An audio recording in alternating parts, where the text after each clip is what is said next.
कि अगर job quit करना है कोई ऐसा है तो आप सबसे पहले जो भी अपना टारगेट है, जो अपना गोल है, उसको हम्म। कहीं पेपर के ऊपर लिखो और अपने पूरा स्ट्रेटेजी बनाओ कि आपको वो टारगेट अचीव करने के लिए आपको क्या-क्या करना पड़ेगा। हम लोग क्या करते हैं ना, ज़्यादातर चीज़ें सोचते हैं और हम्म। सोचने के बाद में चीज़ें सारी की सारी हवा में होती है। अगर कोई चीज़ पेपर राइट। के ऊपर होता है, तो वो चीज़ें हमारा हमारे एक अकाउंटेबिलिटी रहती है। तो उसके लिए मैंने एक डायरी के ऊपर सबसे पहले अपना गोल लिखा आईआईसी बैंगलोर एआई। ओके। और उसके बाद में मेरे पास में जुलाई से लगाकर फ़ेब तक जितना टाइम था, उनको मैंने मंथली में टारगेट सेट किए कि मैंने अपने रिसोर्सेज़ को थोड़ा-सा कन्फाइन किया था क्योंकि मेरे पास टाइम बहुत ज़्यादा कम था और ओके। हाँ। उसके लिए मैंने रिसोर्सेज़ को बहुत ज़्यादा प्रिसाइज़ रखा। प्रैक्टिकल में क्या होता है कि हमारे पास में बहुत ज़्यादा फ़ॉर्मूलेज़ होते हैं, तो हम्म। वो सोचने के उसकी वजह से ही मैंने शॉर्ट नोट्स का ये अपना के रखा था कि सारी चीज़ें हमारे हाथ में तो है नहीं। तो हाँ। मेरे हाथ में क्या है कि मैं अपने लिए वर्स्ट सिनेरियो क्रिएट करूँ, मैं अपने आप को इतना ओके। हैबिचुअल बना लूँ कि जैसा सिचुएशन रहेगा वैसे मैं अपने आप को ढाल पाऊँ। Okay.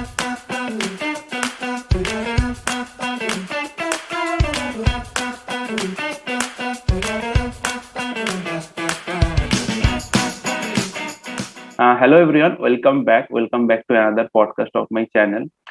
So today with us we have Tarun. So he has cracked his gate in electrical branch, and his all India rank is 110. And recently he has cracked IISc AI written test and interview, and he will be joining IISc for AI branch. So first of all, Tarun, congratulations and thank you for accepting my invitation. So in today's video, it will be in Hindi because Tarun is more comfortable in Hindi. So Tarun, if you just introduce yourself, तो सबके लिए आसान होगा मतलब. If you just introduce yourself, और तुम कहाँ से बीटेक किए हो and what was your journey, तो थोड़ा सा अगर बताते हो. हाँ. ओके, थैंक यू भैया। मैं राजस्थान से हूँ। मैंने अपना बीटेक निर्मल यूनिवर्सिटी अहमदाबाद से किया है। मेरा मतलब 12th तक का स्टडी राजस्थान से था। Okay. After that I completed my BTech from 2019 in electrical branch. Okay. और 19 के बाद में मेरा कैंपस प्लेसमेंट था, तो from 19 to 21 I did job. And जुलाई 2021 के बाद में मैंने जॉब से रिजाइन कर लिया था और 2000 जुलाई से ही मैंने अपना 2022 के लिए गेट का प्रिपरेशन स्टार्ट किया था। Okay. अभी मेरा गेट का रैंक AIR 110 है और गेट स्कोर 839 है। Okay. तो यस। जो लास्ट ईयर जब तुम जॉब छोड़ के प्रिपरेशन का व्हेन यू आर थिंकिंग कि मुझे जॉब छोड़ के प्रिपेयर करना चाहिए, तो प्राइमरी मोटिवेशन क्या था? मतलब गेट मतलब अपियर करने का प्राइमरी मोटिवेशन क्या था? हाँ, इसमें जैसे कि मैंने आपको बताया, मैंने 2 साल जॉब किया है। राइट। तो जॉब के बाद में मतलब छोड़ने का डिसीजन थोड़ा टफ था मेरे लिए। हम्म। लेकिन एक मोटिवेशन ये था कि दो उसमें दो चीजें थी जो मुझे ये मतलब बहुत ज़्यादा मोटिवेट कर रही थी। क्योंकि आफ्टर 12th मेरा एक ड्रीम था कि मुझे एक प्रीमियम इंस्टीट्यूट में जाना है, लाइक आईआईटी और आईआईएससी। हाँ। और दूसरा एक मोटिवेशन ये था कि मैं 2 साल मैंने प्राइवेट सेक्टर में जॉब किया, तो राइट। मुझे ये फील हुआ कि मुझे थोड़ा टेक्निकल फील्ड में कुछ करना है, मुझे अपना बेस स्ट्रॉन्ग करना है। क्योंकि मैं बीटेक के ड्यूरेशन में मैंने काफी सारे टेक्निकल टीम में काम किए थे, रोबोटिक फील्ड में भी मैंने काम किया था, इलेक्ट्रिक व्हीकल के ऊपर भी काम किया था। एक ऐसे ही बाहर का कंपटीशन होता है, एक हम्म। एबीओ रोबोकॉन होता है, तो दोनों अलग अलग तरह के अपने आप में काफी बढ़िया कंपटीशन होते हैं, तो उनमें काम किया था। तो मुझे एक वो था कहीं ना कहीं अंदर कि मुझे टेक्निकल फील्ड में अपना करियर बनाना है, तो राइट। फिर वहां से मुझे मोटिवेशन मिला था। ओके। और ये जो तुम बोल रहे थे ना कि जॉब छोड़ना after 2 years is very difficult, तो यस। वो तुमने कैसे मैनेज किया? बिकॉज मैंने देखा हूँ कि काफी लोगों के अंदर ये होता है कि they want to leave the job but somehow they can't leave the job. So वो जो एक किक मिलता है यस। ना कि I will leave the job and I will crack it, so वो कहाँ से मिला? हाँ, उसमें किक तो जॉब करने की वजह से काफी रीजंस थे। उसमें पहला तो ये था कि जो काम था, वो वर्क प्रोफाइल से मैं ज्यादा सेटिस्फाइड नहीं था, क्योंकि ओके। बीटेक के बाद में हमारी इतनी ऐसी स्किल्स नहीं होती है। उस स्किल के हिसाब से जो वर्क हमें मिलता है वो ज्यादा इतना बेटर नहीं था, जो मुझे पसंद नहीं था। दूसरा मोटिवेशन और उसका ये ऐसा था, मेरा एक कलीग था जिसने कैट के लिए जनवरी में अपना जॉब से रिजाइन कर लिया था। ओके। और जून में मैंने एक बार उनसे बात की थी, तो उन्होंने मुझे यही बोला था कि अगर जॉब क्विट करना है कोई ऐसा है, तो आप सबसे पहले जो भी अपना टारगेट है, जो अपना गोल है, उसको कहीं पेपर के ऊपर लिखो और अपने एक पूरा स्ट्रेटेजी बनाओ कि आपको वो टारगेट अचीव करने के लिए आपको क्या क्या करना पड़ेगा। राइट। तो उसके क्योंकि हम लोग क्या करते हैं ना, ज्यादातर चीजें सोचते हैं और सोचने के बाद में चीजें सारी की सारी हवा में होती है। अगर कोई चीज राइट। पेपर के ऊपर होता है तो वो चीजें हम हमारा हमारे एक अकाउंटेबिलिटी रहती है और राइट। वो चीज हमें हमेशा याद दिलाता रहता है कि हमने जॉब को क्यों क्विट किया था। राइट। तो उसके लिए मैंने एक डायरी के ऊपर सबसे पहले अपना गोल लिखा, आईआईसी बैंगलोर एआई। ओके। और उसके बाद में मेरे पास में जुलाई से लगाकर फेब तक जितना टाइम था, उनको मैंने मंथली मेरे टारगेट सेट किए कि जुलाई के अंदर मुझे कितने सब्जेक्ट्स कंप्लीट करने हैं। मंथली टारगेट को वीकली टारगेट के अंदर मैंने डिवाइड किया था और उसको फर्दर मैंने वीकली को डेली के अंदर डिवाइड नहीं किया, क्योंकि क्या होता है ना कि हम हमारे हिसाब से जो प्लान बनाते हैं डेली, हमारे पास में कुछ ना कुछ नया कुछ ऐसा हो जाता है जो हम सोच नहीं पाते। तो राइट। फिर डेली अगर हमारे कुछ ऐसा डिस्टरबेंस होता है तो उसको हम ऑब्जर्व कर सकता हूँ, क्योंकि मेरे पास वीकली टारगेट है। तो ऐसे करके मैंने वीकली और ऐसे टारगेट बनाए और फिर मेरा ये था कि अक्टूबर के बाद से मैं अपना मॉक टेस्ट लगाना स्टार्ट कर लूंगा। तो ओके। ऐसे करके मेरा ये पूरा एक मैंने प्लान बनाया था। ओके। एंड पूरा जो प्लान था, मतलब अक्टूबर तक तुम्हारा प्लान था कि अक्टूबर तक सिलेबस खत्म करोगे, and then what you did? Yes. मतलब जो ओके। गेट का जर्नी अगर बताते हो पूरा, मतलब डिटेल में थोड़ा, कि प्लान यस। जो बना है। यस। ओके। इसमें ऐसा था कि जो प्लान बनाया था उसमें से 60-40% का मेरा रेशियो था, कि मतलब जो प्लान बनाने के बाद में उसमें एग्जीक्यूट 60% कर पाया था, ओके। 40% उसमें से नहीं कर पाया था, क्योंकि मतलब कुछ ऐसी सिचुएशन हो जाती है, हम रियल लाइफ में जीते हैं, तो प्रैक्टिकल और आइडियल थिंग्स में कुछ डिफरेंस होता है। तो राइट। प्लान मेरा कुछ ऐसा था, मेरे पास में जो मंथ थे उसके अकॉर्डिंग मैंने मंथली मैंने सेट कर लिया था मुझे 2 या 3 सब्जेक्ट कंप्लीट करने हैं। ओके। और मंथली सब्जेक्ट की मैंने अपनी एक डेफिनेशन डिफाइन करके रखा था कि जब मेरा सब्जेक्ट कंप्लीशन का मेरा डेफिनेशन होगा, theory plus practice plus PYQ completion. And उसके अलावा जो टेस्ट सीरीज के टॉपिक वाइज टेस्ट होते हैं वो मुझे कंप्लीट करना है। तो मंथली टारगेट के अंदर मैंने वो डिसाइड करके रखा था। ओके। तो जैसे कि मंथली टारगेट में मैं जुलाई मंथ का अगर एग्जांपल लेता हूँ, तो जुलाई मंथ में मैंने ये सेट कर लिया कि जुलाई मंथ में मुझे 3 सब्जेक्ट करना है। तो मैंने एक थोड़ा सा टफ सब्जेक्ट ले लिया जो इलेक्ट्रिकल मशीन है, और 2 मैंने इजी सब्जेक्ट ले लिए, इलेक्ट्रिकल नेटवर्क और डिजिटल इलेक्ट्रॉनिक। तो उसके बाद में मैंने ये सेट कर लिया था कि इस मंथ के अंदर मुझे इन तीनों सब्जेक्ट की थियोरी को कंप्लीट करना है। और थियोरी को पढ़ने के बाद में जैसे ही मैं थियोरी के लेक्चर्स देखूंगा, लेक्चर्स को देखने के बाद मुझे शॉर्ट नोट्स बनाना है, ओके। जितने भी हमारे फॉर्मूलेज वगैरह होते हैं उसको मैं नोट डाउन करूंगा और डायरेक्ट मैं प्रैक्टिस के ऊपर जंप करूंगा। प्रैक्टिस के लिए काफी सारे रिसोर्सेज होते हैं, मैंने अपने रिसोर्सेज को थोड़ा सा कन्फाइन किया था क्योंकि मेरे पास टाइम बहुत ज्यादा कम था, और ओके। हाँ। उसके लिए मैंने रिसोर्सेज को बहुत ज्यादा प्रिसाइज रखा। रिसोर्स में मैंने प्रैक्टिस के लिए सबसे पहले पीवाईक्यू रखे। जैसे आज के दिन मैंने मशीन में पावर ट्रांसफार्मर मैंने पढ़ा है, तो ट्रांसफार्मर से रिलेटेड जो भी पीवाईक्यू के क्वेश्चन है उसको मैं सॉल्व करूंगा। ओके। उसके अलावा मैं टेस्ट सीरीज में से टॉपिक वाइज टेस्ट करूंगा। अगर मेरा एक पर्टिकुलर टॉपिक वाइज टेस्ट में लिखा होता है कि ये पर्टिकुलर टेस्ट के अंदर आपके मशीन इलेक्ट्रिकल मशीन में से कौन कौन से टॉपिक के टेस्ट होने वाले हैं, अगर वो टॉपिक मेरे कवर हो जाते हैं तो मैं जाके वो टॉपिक वाइज टेस्ट भी दे दूंगा। तो ऐसे करके मैं वीकली टारगेट सेट कर लेता था, क्योंकि भी खत्म हो जाएंगे, मेरे टेस्ट सीरीज में से टॉपिक वाइज टेस्ट भी खत्म हो जाएंगे और मेरे शॉर्ट नोट प्रिपेयर हो जाएंगे। ओके। इलेक्ट्रिकल में क्या होता है कि हमारे पास में बहुत ज्यादा फॉर्मूलेज होते हैं, तो वो सोचने के उसकी वजह से मैंने शॉर्ट नोट्स का ये अपना के रखा था कि शॉर्ट नोट्स मैं डेली जितना पढ़ूंगा उतना मैं शॉर्ट नोट्स बनूंगा। ओके। इसके एडिशन में मैंने क्या किया था कि जितने शॉर्ट नोट्स डे 1 से मैं जब से प्रिपरेशन स्टार्ट हो रही है और जनवरी और फरवरी तक जितने मेरे शॉर्ट नोट्स बनेंगे, डेली के डेली वो सारे के सारे फॉर्मूले अगर मैं डेली रीड करता रहूंगा तो मेरे सब कॉन्शियस माइंड में वो सारे फॉर्मूले बैठ जाएंगे पूरे के पूरे। तो ये एक मैंने एडिशन शॉर्ट नोट्स का मेरा ऐसा यूटिलाइज किया था। तो इस तरीके से जुलाई सितंबर और अक्टूबर तक मैंने अपना ऑलमोस्ट सारा सिलेबस कंप्लीट कर लिया था। उसमें मेरे टॉपिक वाइज टेस्ट सीरीज में से सारे टॉपिक वाइज मैंने एस एकेडमी में से कंप्लीट कर लिए थे, और मेरे पीवाईक्यू भी सारे के सारे इस साल कंप्लीट मैंने कर लिए थे प्रैक्टिस के लिए। ओके। यस। और और उसके बाद में मैंने जैसे कि अक्टूबर के बाद से मेरा मतलब मैंने ये सोच लिया था कि मुझे सब्जेक्ट वाइज टेस्ट लगाना है, जिसके कारण मैं चीजों को वापस रिकॉल कर पाऊँ।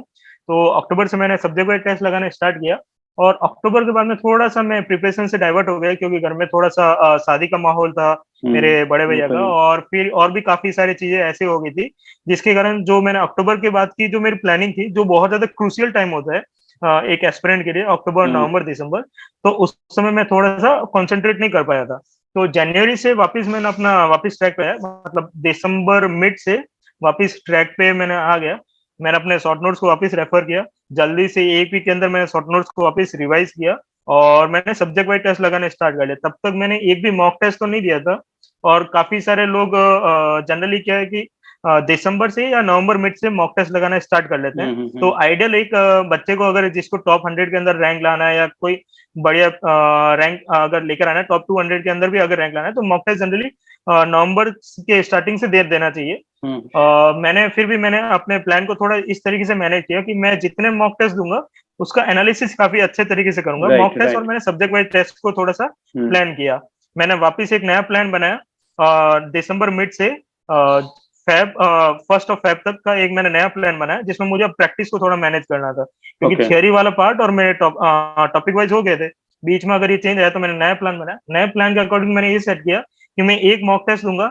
एक मॉक टेस्ट के अलावा मैं उसका एनालिसिस करूंगा, जैसे कि 3 घंटे का एक मॉक टेस्ट होता है। तो एनालिसिस में मैं ज्यादा टाइम लूंगा, जिसके कारण मैं छोटी छोटी डिटेल को एनालाइज करूंगा। उसके बारे में आपको बताऊंगा कि मैंने मॉक टेस्ट को किस तरीके से एनालिसिस किया। और उसके बाद में जैसे मेरा मॉक टेस्ट खत्म हो जाएगा, मेरा एनालिसिस खत्म हो जाएगा, मैं वापस उस एनालिसिस में अगर मेरा कुछ मुझे फील हो रहा है कि ये पर्टिकुलर टॉपिक मेरा इतना स्ट्रांग नहीं, मैं उसको थोड़ा भूल रहा हूँ, मैं उस पर्टिकुलर टॉपिक को जाके रिवाइज करूंगा मेरे फुल नोट्स में से। वरना मैं जाके पूरा पूरा सब्जेक्ट वापस रिवाइज करने के लिए नहीं बैठूंगा।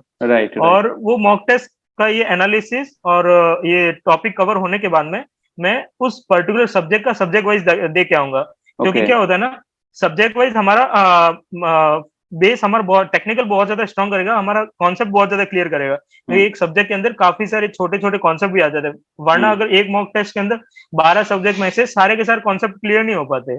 तो सब्जेक्ट वाइज टेस्ट ने मेरा हेल्प किया मेरा कॉन्सेप्ट क्लियर करने में, और मॉक टेस्ट ने मेरा हेल्प किया मेरे एक स्ट्रेटेजी बनाने में कि गेट के पेपर को मुझे कैसे हैंडल करना है। मॉक टेस्ट में मैंने मेरे टाइम मैनेजमेंट। मॉक टेस्ट में मेरे क्या हुआ कि जनरली बच्चों का एक प्रॉब्लम रहता है कि वो एक पर्टिकुलर रेंज के अंदर फंस जाते हैं, जैसे कि 50 से 60 मार्क्स के बीच में फंस जाते हैं, मतलब एक सैचुरेशन आ जाए, उससे ज्यादा वो इम्प्रूव नहीं कर पाते।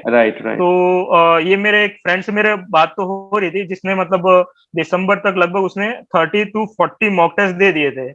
तो उसका मैंने एक एक्सपीरियंस देख लिया था कि वो एक पर्टिकुलर रेंज में फंस गया है इतने टेस्ट देने के बावजूद भी। तो मैंने जैसे दिसंबर मिड से अपना मॉक टेस्ट स्टार्ट किया था, 2 मॉक में मेरा मार्क्स जो थे वो मेरे 50 के अराउंड मार्क्स आ रहे थे, 50 से 60 के बीच में मेरे मार्क्स आ रहे थे। तो दोनों मॉक टेस्ट को मैंने थोड़ा सा अच्छे से एनालिस किया, क्योंकि मॉक टेस्ट में लिखा होता है कि आपने पर्टिकुलर क्वेश्चंस पे कितना टाइम दिया है। मैंने अगर किसी क्वेश्चन में 6 मिनट का समय दिया, 8 मिनट का समय दिया है, तो क्वेश्चन को मैंने ये सोचा कि उस समय जब मैं ये सॉल्व कर रहा था तो मेरा थॉट प्रोसेस क्या था, और उस समय मेरे दिमाग में क्या क्या चीजें आ रही थी कि कौन सी चीज मुझे नहीं आ रही, वो उस माहौल को मैं वापस रिकॉल कर रहा था। उसके बाद में अगर कोई सवाल मेरा गलत हो गया है तो वो गलत क्यों है, कहाँ कौन सी मेरी मिस्टेक हुई है, उसके मैं सॉल्यूशन को सॉल्व करने की कोशिश करता, और मैं सॉल्यूशन को भी देखता था कि मेरा जो अप्रोच है और सॉल्यूशन का अप्रोच उसमें कितना डिफरेंस है। और सॉल्यूशन का जो अप्रोच है अगर वो बेटर होता है तो मैं उसको अडॉप्ट करने की कोशिश करता था कि वो अप्रोच को मैं अपने शॉर्ट नोट्स के अंदर इंक्लूड करता था। जितने भी अगर मेरा कोई गलती होती है उसको भी मैं शॉर्ट नोट्स के अंदर इंक्लूड करता था, क्योंकि शॉर्ट नोट्स को तो मुझे डेली रीड करना ही है रात को, मतलब सोने से पहले। तो वो कॉन्सेप्ट जो मेरी गलती हुई है वो मैं डेली पढ़ रहा हूँ, मतलब वो गलती फ्यूचर में होने के चांसेस को मैं एकदम नेग्लेक्ट कर रहा हूँ। उसके अलावा मैंने ये ऑब्जर्व किया था मेरी गलतियों से कि मेरा रेंज दोनों एस अकेडमी की जो मैं टेस्ट सीरीज लेके रखी थी, जिसमें मैं इस पर्टिकुलर रेंज के अंदर मैं फंस रहा था, उसमें मेरे ये ऑब्जर्वेशन था अगर मैं 40 सवाल कर रहा हूँ या मैं 50 सवाल कर रहा हूँ तो मेरे 10 सवाल गलत हो रहे हैं, 10 से 15 सवाल मेरे गलत हो रहे थे। तो वो एक बहुत बड़ा मतलब बहुत बड़ा एक्यूरेसी मतलब उससे बहुत ज्यादा खराब होती है। तो अभी उसको इम्प्रूव करने के लिए मैंने ये सोचा कि अगर मैं 40 सवाल कर रहा हूँ मेरे 10 सवाल गलत हो रहे हैं, तो 3 मिनट के अंदर मेरे सिर्फ 30 सवाल ही मेरे सही हो रहे हैं। तो सबसे पहले मेरा टारगेट मैंने ये सेट किया कि मुझे 65 क्वेश्चन अटेम्प्ट नहीं करने। मेरा थर्ड मॉक टेस्ट में मेरा ये टारगेट रहेगा मुझे 3 घंटे के अंदर 30 सवाल ही करने हैं, लेकिन 30 जो मैं करूंगा उसका मैं मेरा टारगेट ये रहेगा 30 में से 30 सही होने चाहिए। अभी ये टारगेट सेट करने से बेनिफिट क्या हो रहा था कि मेरा एवरेज जो टाइम हो रहा था पर क्वेश्चन अटेम्प्ट करने का, वो एवरेज टाइम मेरा बढ़ रहा था। मतलब 30 सवाल को मुझे 3 घंटे में करना है, तो मैं काफी रिलैक्स, मतलब 1 घंटे में मुझे सिर्फ 10 सवाल करने हैं। तो ये वाला जो 10 क्वेश्चन का जो था वो मुझे फाइनल गेट के एग्जाम में बेनिफिट कर रहा था। कैसे? जैसे मैंने थर्ड मॉक टेस्ट देना स्टार्ट किया, मैंने ये प्लान कर लिया कि मुझे पेपर के एटलीस्ट 2 राउंड करने हैं और मेरे पास टाइम बचा तो मैं तीसरा राउंड में भी जंप कर सकता हूँ। फर्स्ट राउंड के अंदर मुझे सिर्फ वही क्वेश्चंस करने हैं जो बहुत ज्यादा इजी हो, जिसको देखते ही मुझे मतलब कोई फॉर्मूला लगा लो या कोई कॉन्सेप्ट हो, मुझे पता है कि ये करते ही सॉल्व हो जाएगा। राइट मतलब फर्स्ट अटेम्प्ट के अंदर मुझे सिर्फ 10 सवाल करने हैं। सेकंड के अंदर मैं कुछ ऐसे सवाल को सॉल्व कर सकता हूँ जिसमें मतलब थोड़ा सा कैलकुलेशन रिक्वायरमेंट है, थोड़ा राइट मुझे कॉन्फिडेंस भी है। और थर्ड अटेम्प्ट में मैं वही क्वेश्चन रखूंगा जिसमें मुझे आ नहीं रहे सवाल, जिसको मैं थोड़ा सा डिराइव कर सकता हूँ, मतलब जो बिल्कुल भी होने के चांसेस कम है लेकिन वो मेरे लिए बोनस रहेंगे अगर मैं सॉल्व कर लेता हूँ तो। राइट तो थर्ड के लिए मैंने वो रख के रखा था। तो थर्ड मॉक टेस्ट को मैंने अटेम्प्ट किया। थर्ड में मैंने टारगेट जो 10 का रखा था, 10 का टारगेट प्लस मैंने एक टाइम भी सेट करके रखा था कि 10 क्वेश्चन को मुझे 1 घंटे से ज्यादा मुझे टाइम नहीं लेना है। 1 घंटे के अंदर 10 से ज्यादा हो जाएंगे तो बढ़िया है, लेकिन 10 एटलीस्ट मुझे करना है। तो 65 में से 10 क्वेश्चन एक बहुत बड़ा मतलब ऐसा टारगेट नहीं है। तो काफी रिलैक्स मोड में मैं सारे सवाल को मैंने 10 से मैंने ज्यादा ही अटेम्प्ट किए थे। तो 10 से जितना ज्यादा मैं टारगेट जितना सेट किया था उससे ज्यादा अटेम्प्ट किए। तो मेरा जो लास्ट जो 2 मॉक में 30 का जो क्वेश्चन मेरे सही हो रहे थे, मैंने आधे सवाल तो मैंने 1 घंटे के अंदर कर लिए थे, मतलब ओके थर्ड मॉक टेस्ट के अंदर। ओके हाँ, तो मतलब आधे सवाल तो मैंने आधे मार्क्स तो आ गए जो लास्ट मेरे फर्स्ट और सेकंड मॉक में आ रहे थे। और अभी भी मेरे पास में 2 तिहाई समय था, मतलब मेरे पास 2 घंटे मेरे पास बचा हुआ राइट था। राइट तो दो राइट घंटे के अंदर मुझे आधे सवाल और करने हैं, उससे ज्यादा ओके जितना मेरे पास टाइम बचेगा वो मेरे लिए प्लस पॉइंट रहेगा। राइट राइट और तो फिर हाँ, तो फिर सेकंड राउंड मैंने लगाने स्टार्ट किया। सेकंड राउंड में ये था कि मेरे 15 सवाल हो चुके थे, मेरा आधी तो मतलब आधा रास्ता मेरा चल चुका था। तो सेकंड राउंड में थोड़ा रिलैक्स था। सेकंड राउंड में मैं और ज्यादा फ्रीली होके काफी सवाल को अटेम्प्ट करने लगा। तब मैंने शायद 20 सवाल मैंने और कर लिए थे, मतलब 20 सवाल और कर लिए। और जब जैसे मेरा 35 मॉक टेस्ट खत्म हुआ, हाँ, तो 2 घंटे के अंदर थोड़ा सा स्ट्रगल हुआ। 2 घंटे के अंदर क्योंकि मेरा फर्स्ट राउंड काफी अच्छे तरीके से गया। जनरली क्या हो रहा था फर्स्ट और सेकंड मॉक में, मेरे एक ही राउंड के अंदर मैं सारे के सारे सवाल करने की कोशिश कर रहा था। तो मतलब राइट फर्स्ट राउंड में मैं बहुत ज्यादा स्ट्रगल कर रहा था। यहाँ पर मैं सक्सेसफुली आधे सवाल कर रहा था। 1 घंटे को प्रॉपर तरीके से मैंने मैनेज किया। सेकंड वाले जो राउंड को मैं थोड़ा सा स्ट्रगल किया, लेकिन सेकंड राउंड में भी मैंने काफी रिलैक्स होकर मैंने सवाल किए। तो मेरे जो मार्क्स थे वो जो 50 से 60 के अंदर दोनों मॉक के अंदर फंसे हुए थे, वहां पर वो मेरे इम्प्रूव कर 65 दिया मार्क्स मेरे आ गए थे। ओके और मेरे जो मैंने जैसे कि 40 सवाल जो जितने अटेम्प्ट किए थे, 40 या 45 जो मैंने अटेम्प्ट किए थे, उसमें से मेरे शायद 5 या 6 सवाल ही मेरे गलत हुए। तो मतलब ओके थोड़ा सा मैं आगे बढ़ गया था। बढ़ गया तो इससे मेरा एक्यूरेसी में बहुत ज्यादा चेंज आया था। तो ओके इस चीज को मैंने थोड़ा सा अच्छा मतलब थोड़ा और रियलाइज किया। अब सोचा कि मुझे फोर्थ मॉक में और ज्यादा बेटर करना है। तो फोर्थ मॉक में मैंने टारगेट ये रखा कि फर्स्ट वाला राउंड तो मैं काफी अच्छे तरीके से कर ही रहा हूँ, अब मुझे सेकंड राउंड को इम्प्रूव करना है। तो राइट सेकंड राउंड में भी मैंने ये मेंटली थोड़ा सा प्रिपेयर हो गया कि सेकंड राउंड में भी मुझे सिर्फ वही सवाल करना है, थोड़ा सा ज्यादा मुझे कॉन्शियस होना है, थोड़े और मुझे सवाल छोड़ना है। क्योंकि जनरली क्या होता है कि सेकंड राउंड में मेरा ये अप्रोच थर्ड राउंड में था कि मुझे सारे के सवाल सवाल वापस करना है। तो सेकंड ओके राउंड मैंने सोच लिया कि मुझे वापस 10 सवाल करना है और मुझे बाकी के सवाल को छोड़ना है। छोड़ने ओके वाली चीज के ऊपर मैंने बहुत ज्यादा फोकस रखा कि जनरली हम दैट्स करना इम्पोर्टेंट करना सोचते रहते हैं ना, तो हम लोग चीजें बहुत ज्यादा करने के प्रेशर के अंदर हम कर नहीं गलत कर पाते दिया और बहुत ज्यादा मैस हो जाता है। तो उस चक्कर में मैंने ये चीज सोच के रखा। और फोर्थ जब मैंने मॉक टेस्ट दिया तो मेरा 60 से की रेंज से ही मेरे बाहर गया। मेरा एस अकेडमी का जो जनरली पेपर बहुत ज्यादा टफ होता है, तो उस समय मेरा 75 मार्क्स आए थे। ओके तो ओके फिर बहुत ज्यादा मतलब फर्स्ट मॉक से फोर्थ मॉक के अंदर मैंने बहुत ज्यादा वेरिएशन लाया और उस समय मेरे साथ 2 या 3 सवाल ही मेरे गलत हुए थे। तो ओके मेरा एक्यूरेसी ज्यादा इंप्रूव हुआ और इससे मेरा बहुत ज्यादा कॉन्फिडेंस भी बिल्डअप हुआ। ओके ओके तो ये स्ट्रेटेजी को मैंने फॉलो किया और जनरली मेरे 2 राउंड को मैं काफी प्रॉपर तरीके से कर रहा था, इसी प्लान को मैं करता गया। और ये चीज मैं हमेशा ध्यान रख रहा था कि अगर 3 घंटे का मैं मॉक टेस्ट दे रहा हूँ तो उसका एनालिसिस में मेरा 3 या 4 घंटे मेरे चले जाते थे, क्योंकि राइट मैं हर एंगल से सोच रहा था। मैं उस क्वेश्चन को भी सोच रहा था जो मैंने सॉल्व किया है तो उसमें कितना समय लिया है और कम कैसे समय लगा परफेक्ट सकता हूँ। उस क्वेश्चंस को मैं कैसे नए थॉट प्रोसेस से सोच सकता हूँ, कैसे क्या मेरी अप्रोच रखनी चाहिए फ्यूचर में अगर ये सवाल वापस आता है तो। और जो क्वेश्चन मेरा गलत हो गया था, तो उस वहां पर मेरी क्या कहाँ पे मैं लैग कर रहा हूँ, मेरी कैलकुलेशन मिस्टेक हो रही है, तो मैं थोड़ा सा अपनी स्पीड को कम करूंगा कैलकुलेशन के टाइम पे। ओके मतलब किस तरह की कैलकुलेशन में मिस्टेक हो रही है या मेरा कॉन्सेप्ट क्लियर नहीं है, तो मैं जाके वो कॉन्सेप्ट को ओके पढ़ के उसको शॉर्ट नोट्स के अंदर ऐड कर लेता था। और उसके बाद में मैं मॉक के बाद में मैं अपने सब्जेक्ट वाइज देता था। तो सब्जेक्ट वाइज से मेरा पूरा का पूरा वो सब्जेक्ट काफी अच्छा खासा क्लियर हो रहा था। तो ओके ये जो मेरा स्ट्रेटेजी था, मेरे कम मॉक लगाए थे, इन कम मॉक को मैं बहुत ज्यादा मतलब अच्छे से एनालाइसिस और सब्जेक्ट वाइज को मैं बीच में इनकॉर्पोरेट कर रहा था, उस वजह से बहुत ज्यादा मेरा बेनिफिट हो गया था। और लास्ट में मेरे टोटल 7 या 8 मैंने मॉक टेस्ट दे दिए थे, और 7 और 8 मॉक टेस्ट में मेरा मतलब रेंज काफी अच्छा था, मतलब टॉपर के मार्क्स भी दिखा था। तो उसमें हाँ ए सेकंड में टॉपर के मार्क्स जैसे 81 आ रहे, तो मेरा 70 के अराउंड मेरा मार्क्स आ रहा था, 70 से 75 के बीच में आ रहा था। तो हम्म, मतलब ये काफी मैं क्लोज था, और भी हाँ ज्यादा इम्प्रोवाइज मैं कर ही रहा था। ओके उसके बाद में बस ये मॉक टेस्ट को मैं लास्ट मेरा मॉक टेस्ट मैंने 3 फेब को मैंने दिया ओके था। और जबकि जनरली लोग कहते हैं कि मतलब एक वीक पहले हाँ मॉक टेस्ट देना छोड़ देना चाहिए, क्योंकि राइट 5 फेब को तो मेरा गेट का एग्जाम था। ओ अच्छा तो क्योंकि मेरा कुछ, हाँ, क्योंकि मेरा मॉक टेस्ट में मैं कुछ एक्सपेरिमेंट भी कर रहा था। ओके जनरली क्या होता है ना कि जब मैं जॉब को क्विट कर रहा था, काफी सारे लोगों ने मुझे बोला था कि 3 घंटे का पेपर होता है। तीन हम्म घंटे के पेपर मतलब एग्जाम, कोई भी एग्जाम लक 50% लक होता है, 50% हमारा हार्डवर्क राइट होता है। राइट तो राइट जॉब क्विट करने पहले जो मैंने अपना एक प्लान बना के रखा था, उस समय मैंने ये भी सोच लिया जब भी मैं टेस्ट दूंगा, उसमें मैं कुछ एक्सपेरिमेंट करने वाला हूँ। तो वो एक्सपेरिमेंट मैंने मॉक टेस्ट में किए थे। जो ओके 7 मॉक टेस्ट थे, उसको मैं अलग अलग एनवायरनमेंट में देता था, मतलब ओ कभी मैं टेबल कुर्सी पे बैठ गया, टेबल कुर्सी अच्छा पे बैठ के मैं टेस्ट देता था। यस। अच्छा और मतलब कई बार मतलब ऐसे मॉर्निंग में टेस्ट देता था, मतलब 9 बजे के टाइम पे देता था। इलेक्ट्रिकल का टेस्ट तो जैसे दोपहर को था, तो मैं अलग अलग सिचुएशन क्रिएट करता था अपने लिए। ओके एक मॉक टेस्ट मैंने दोपहर को बैठ के दे दिया।